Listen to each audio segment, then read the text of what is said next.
And I am so grateful tonight for those beautiful readings. I found them so healing on unity. And again, I'd like to thank Day Day so much for her faithful service in these readings that she's done for us through the past few years. Her readings reminded me just of in Genesis, the story about Lot and Abram, where there was a strife between the herdmen of Abram's cattle and the herdsmen of Lot's cattle. And Abram said unto Lot, Let there be no strife, I pray thee, between me and thee, and between my herdmen and thy herdmen, for we are brethren. And that is the truth, and that is how we all feel about each other, and we send that prayer and that love out to all mankind everywhere. We are all brothers and sisters in Christ, and that unites us, as Benjamin so beautifully said, as well as others. I read today something that made me smile and thought about it a bit, and it is this. When babies take their first step and fall, we praise the first step. We don't criticize the fall. And I thought, wow, that is so true. Such a natural thing, we praise their first step. We don't criticize them when they fall.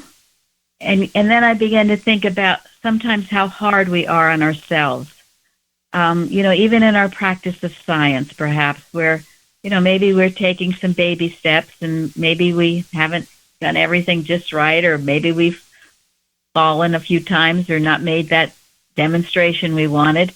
And so what do we dwell on? We might dwell on that part and be hard on ourselves instead of rejoicing about the steps we have taken, to see that progress that has gone on.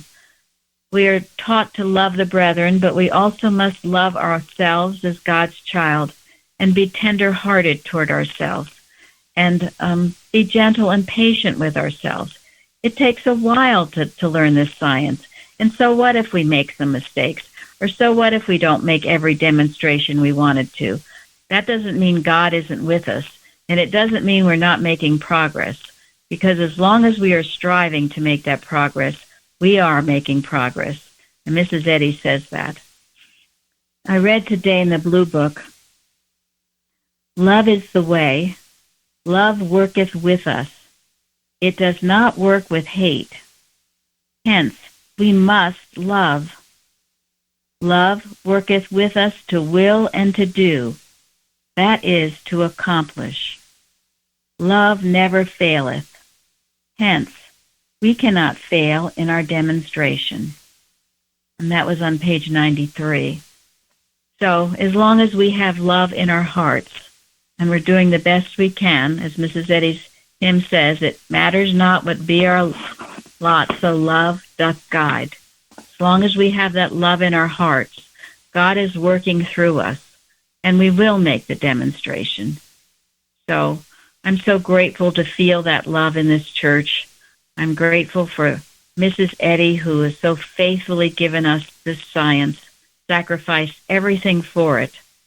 I'm grateful for this beautiful service tonight, the beautiful music, readings, testimonies, and I pray that you will all join us tomorrow night for a very beautiful candlelight Christmas Eve service. May God bless you all, and may you all have a Merry Christmas. Good night.